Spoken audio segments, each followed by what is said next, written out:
Assalomu alaykum aziz kuzatuvchilarimiz. Bugungi mavzuyimiz bel og'rig'i. Hozir bizda bitta bemor bor. Bel og'rig'i bilan, ya'ni holsizlik, ko'p o'tirib ishlaydilar.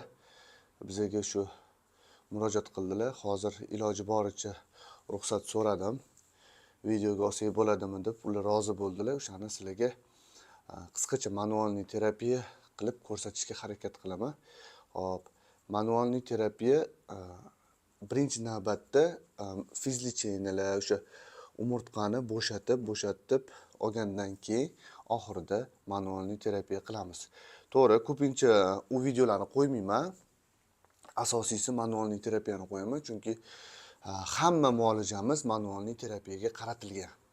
Masalan, asosiy ustun manualniy terapiya bo'lsa, ularga yondash fizlichena, zinda, magnit, lazer, lampalar, hijomalar, o'sha olovli sochuv, olovli bomkalar hammasi o'sha manualniy terapiyaga qaratilgan bo'ladi. Xo'p, YouTube'da kuzatayotgan bo'lsanglar, videolarni qisqacha informatsiya, ya'ni ma'lumotlar berib ketay. 3 xil video bor. Masalan, har qanaqa mavzularda, har qanaqa sohalarda 3 xil video bor. Bu grija bo'yicha yoki bel og'rig'i, bizning ishimiz bo'yicha qisqacha aytib o'taman. Masalan, birinchisi informatsionniy videolar, ya'ni ma'lumot beradi. Masalan, grija nima? Grija bu churra. O'sha churra siqilib chiqish natijasida bo'ladigan narsa. Protruziya nima? Protruziya masalan g'urra. Osteoxondroz nima? Moddalar, o'sha qismidagi moddalar almashuvining buzilishi. Hop, shunga o'xshagan ma'lumotlar, aniq ma'lumotlar. Masalan, buni nima desa bo'ladi? Masalan, inglizchada bu so'zni o'zbekcha ma'nosi nima degan ma'noda informatsionniy ma'lumotlar berib o'tiriladi. Ikkinchisi bu muolajalar.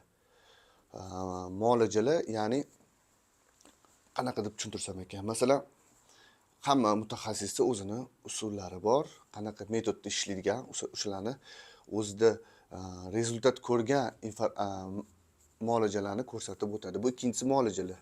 Uchinchisi bu mashqlar. Mashq. Agar o'zini hurmat qilgan shifokor, endi bizning sohamizda aytayapman-da, o'zini hurmat qilgan shifokor shu 3 bosqichli ishlaydi.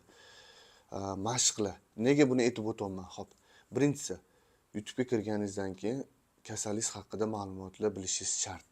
Bu bir. Qiziqtirgan ma'lumotlaringizni olasiz. Ikkinchisi, bu qanaqa metodda, qanaqa muolaja usulida davolashini bilishingiz kerak. Uchinchisi bu mashqlar. Mashqlar. Qaranglar. Har qanaqa grijani, shu bel og'rig'ini davolash usullari har qanaqasi bo'lsa, bu maqsad umurtqani bo'shatish, muskullarni, spazmlarni bo'shatish. O'zi ikki xil bor. Davolash va qotirish. Davolash va mashqlar bor. O'shani bilib olishingiz kerak. Bu muhim narsa. Ham masalan bizning usullarimiz, hamma usullarimiz umurtqa, o'sha bel sohasi, muskul, mushak hammasini bo'shatishga qaratilgan. Xo'p, masalan keldinglar, bizda davolandinglar 10 kun. 10 kun davolandinglarda yaxshi bo'ldinglar. Men tabiiy davolaganligim uchun muolajadan keyin sizlarga uylarga dori yozib bermayman. Bu birinchisi. Ikkinchisi, sizlarga men mashq etaman uyda. Tekin, masalan davomiy.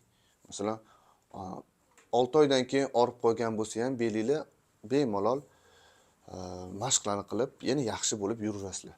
Maqsad o'sha bo'shatilgandan keyin uni qotirish kerak. Eng asosiy masalan shu joyga e'tibor berib ketasizlar. Umurtqani o'sha bel grijasi, ya'ni churrani bo'shatgandan keyin uni qotirish kerak. Uni qotirish faqat mashqlar orqali bo'ladi. Agar uni qotirmasangiz, u xuddi anu hali diskga o'xshab liqillab qoladi. Masalan, umurtqangiz qanaqadir dostoyniy emasda. Ko'rganmisizlar, masalan, sportsmenlar yoki shug'ullanuvchilar o'zi baqot bo'ladi doimiy. O'zini qaddi tik turadi, o'ziga uverenniy bo'ladi. Maqsad shu. U sizlar muolaja olganingizdan keyin o'zingizlarning ustingizda keyin shug'ullanmasanglar, u foydasi yo'q. Masalan, operatsiyadan keyin ham reabilitatsiya bor. Qayta tiklanish, shunaqa narsalar qilish kerak. Hamma narsadan keyin qayta tiklanish kerak. Qayta tiklanib, sport bilan shug'ullanib, doimiy mashqlarni qilib yursanglar, umuman bezovta qilmaydi. Qaytanga kayfiyatingiz ham yaxshi bo'ladi, qonlanish yaxshilanadi, metabolizm yaxshilanadi.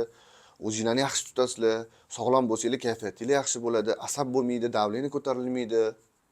Shunga o'xshagan foydali ma'lumotlar kerak. Xo'p, muolaja oldinglar и mashqlar. Muolaja oldinglar, mashqlar qilishinglar kerak. Farqi yo'q. Manda olasizlarmi, boshqada olasizlarmi, umuman farqi yo'q. Lekin mashqlar qilishinglar kerak. Muolaja oldim, foyda bermadi. Foyda bermaydi. Mashq qilmasanglar foyda bermaydi. Xo'p, qisqacha videomiz foydali bo'lgan bo'lsa, bitta like bosib o'tib ketasizlar, kommentariyalarga o'zingizlarni qiziqtirgan savolinglarni bemalol yozib qoldirishingiz mumkin. Sizlarda qanaqa muammo bor? O'shanani ham yozib ketsanglar, keyingi mavzularda men kommentariyalarni shaxsan o'zim o'qiyman, harakat qilaman o'qishga. O'shanga mos videolar chiqarishga harakat qilaman. Hop, obuna bo'lmagan bo'lsanglar, obuna bo'lib qo'yasizlar. Shu qisqacha informatsiya. Sog' va salomat bo'linglar.